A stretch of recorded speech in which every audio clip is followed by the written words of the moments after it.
EPFO staff credit cooperative ಸೊಸೈಟಿಯಲ್ಲಿ 70 ಕೋಟಿ ವಂಚನೆ ಪ್ರಕರಣದ ಆರೋಪಿಗಳ ಮೇಲೆ ಪೊಲೀಸ್ ದಾಳಿಯಾಗಿದೆ. ಗೋಪಿನಾಥ್, ಜಗದೀಶ್, ಲಕ್ಷ್ಮೀ, ಲಿಂಗೇಗೌಡ, ರಾಮಾನುಜ ಮನೆ ಮೇಲೆ ದಾಳಿಯಾಗಿದೆ. ದಾಳಿ ವೇಳೆ ಚಿನ್ನಾಭರಣ, ನಗದು, ಹೂಡಿಕೆ ಪತ್ರಗಳು ಪತ್ತೆಯಾಗಿವೆ. ಬೀದಿನಾಯಿ ಹಾವಳಿ ಸಂಬಂಧ ಕರ್ನಾಟಕ ಸರ್ಕಾರ ಸುಪ್ರೀಂ ಕೋರ್ಟ್ಗೆ ಅಫಿಡವಿಟ್ ಸಲ್ಲಿಸಿದೆ. ಗ್ರೇಟರ್ ಬೆಂಗಳೂರು ಪ್ರಾಧಿಕಾರ ವ್ಯಾಪ್ತಿಯಲ್ಲಿ ಒಟ್ಟು 2,66,968 ಬೀದಿನಾಯಿ ಇದೆ. 400 ನಾಯಿ ಆಹಾರ ಸ್ಪಾಟ್ ಗುರುತಿಸಲಾಗಿದೆ ಅಂತ ಪ್ರಮಾಣ ಪತ್ರದಲ್ಲಿ ಉಲ್ಲೇಖಿಸಲಾಗಿದೆ. ಕೊಪ್ಪಳ ಗವಿಮಠದ ಭಕ್ತರಿಗೆ ಬೀದಿನಾಯಿಗಳ ಆತಂಕ ಶುರುವಾಗಿದೆ. 50 ಬೀದಿನಾಯಿಗಳ ಗುಂಪು ಗವಿಮಠದ ಬಳಿ ಓಡಾಡ್ತಾ ಇದೆ. ಈ ಹಿಂದೆ ಮಕ್ಕಳು ಜನರ ಮೇಲೆ ದಾಳಿ ಮಾಡಿದ್ವು. ಉಪಲೋಕಾಯುಕ್ತರು ಅಧಿಕಾರಿಗಳಿಗೂ ವಾರ್ನಿಂಗ್ ಕೊಟ್ಟರೂ ಕೂಡ ಯಾವುದೇ ಪ್ರಯೋಜನವಾಗಿಲ್ಲ. ಚಾಮರಾಜನಗರದ ಬೆಳಗಿರಿ ಹುಲಿ ಸಂರಕ್ಷಿತ ಅರಣ್ಯ ಪ್ರದೇಶದಲ್ಲಿ ಹುಲಿಯೊಂದು ಅರಣ್ಯಾಧಿಕಾರಿಗಳ ನಿದ್ದೆಗೆಡಿಸಿದೆ. ಗಜಪಡೆಯ ಸಹಾಯದಿಂದ ಕೂಂಬಿಂಗ್ ನಡೆಸಿದ್ರೂ ಕೂಡ ಹುಲಿ ಕಣ್ಣಾಮುಚ್ಚಾಲೆಯನ್ನು ನಡೆಸ್ತಾ ಇದೆ. ಮಂಡ್ಯ ಜಿಲ್ಲೆಯ ವಿಸಿ ನಾಲೆ ಮೃತ್ಯುಕೂಪವಾಗಿಬಿಟ್ಟಿದೆ. 7 ವರ್ಷದ ಅವಧಿಯಲ್ಲಿ ನಾಲೆಗೆ ಬಿದ್ದು ಬರೋಬ್ಬರಿ 40ಕ್ಕೂ ಹೆಚ್ಚು ಮಂದಿ ಮೃತಪಟ್ಟಿರುವುದು, ಜಲಸಮಾಧಿಯಾಗಿದ್ದಾರೆ. ತಡೆಗೋಡೆಯೇ ಇಲ್ಲದೆ ವಾಹನಗಳು ಬಿದ್ದು ಅಮಾಯಕರು ಪ್ರಾಣ ಕಳ್ಕೊಂಡಿದ್ದಾರೆ.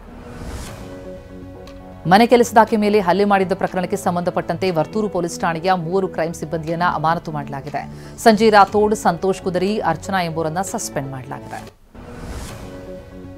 ಅಮೆರಿಕದ ನ್ಯೂಯಾರ್ಕ್ ನಗರದ ಮೇಯರ್ ಆಗಿ ಜೊಹ್ರಾನ್ ಮಮ್ದಾನಿ ಆಯ್ಕೆಯಾಗಿದ್ದಾರೆ. ಈ ಮೂಲಕ ನ್ಯೂಯಾರ್ಕ್ನ ಮೊದಲ ಮುಸ್ಲಿಂ ಮೇಯರ್ ಎಂಬ ಹೆಗ್ಗಳಿಕೆಗೆ ಮಮ್ದಾನಿ ಪಾತ್ರರಾಗಲಿದ್ದಾರೆ. ಡೊನಾಲ್ಡ್ ಟ್ರಂಪ್ ಆಪ್ತ ರಿಪಬ್ಲಿಕನ್ ಪಕ್ಷದ ಅಭ್ಯರ್ಥಿ ಆಂಡ್ರೂ ಕ್ಯುಮೋ ಮುಖಭಂಗ ಅನುಭವಿಸಿದ್ದಾರೆ.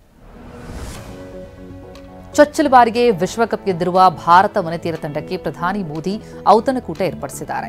ದೆಹಲಿಯಲ್ಲಿರುವ ಪ್ರಧಾನಿ ನಿವಾಸಕ್ಕೆ ಆಗಮಿಸಲಿರುವ ವಿಶ್ವ ವಿಜೇತರಿಗೆ ಮೋದಿ ಅಭಿನಂದಿಸಲಿದ್ದಾರೆ. ಭಾರತ ಕ್ರಿಕೆಟ್ ತಂಡದ ಮಾಜಿ ನಾಯಕ ವಿರಾಟ್ ಕೊಹ್ಲಿ ಹುಟ್ಟುಹಬ್ಬ ಆಚರಿಸಿಕೊಳ್ತಿದ್ದಾರೆ. 37ನೇ ವಸಂತಕ್ಕೆ ಕಾಲಿಟ್ಟಿರುವ ಕಿಂಗ್ ಕೊಹ್ಲಿಗೆ ಶುಭಾಶಯಗಳ ಸುರಿಮಳೆಗೆ ಹರಿದು ಬರ್ತಾ ಇದೆ. 2008ರಲ್ಲಿ ಅಂತಾರಾಷ್ಟ್ರೀಯ ಕ್ರಿಕೆಟ್ಗೆ ಪದಾರ್ಪಣೆ ಮಾಡಿದ್ದ ಕೊಹ್ಲಿ ಟೆಸ್ಟ್ ಕ್ರಿಕೆಟ್, ಏಕದಿನ ಕ್ರಿಕೆಟ್ಗೆ ವಿದಾಯ ಹೇಳಿದ್ದಾರೆ. ಚಾಮರಾಜನಗರ ಜಿಲ್ಲೆ ಗುಂಡ್ಲುಪೇಟೆ ಜಿಲ್ಲೆಯಲ್ಲಿ ಅಪರೂಪದ ಮುಳ್ಳುಹಂದಿ ಹಾಗೂ ಚಿರತೆ ನಡುವೆ ಕಾದಾಟ ನಡೆಯಿತು. ಮರಿ ಮುಳ್ಳುಹಂದಿ ಬೇಟೆಯಾಡಲು ಬಂದ ಚಿರತೆಗೆ ತಾಯಿ ಮುಳ್ಳುಹಂದಿ ಭಾರೀ ಪ್ರತಿರೋಧ ತೋರಿದೆ.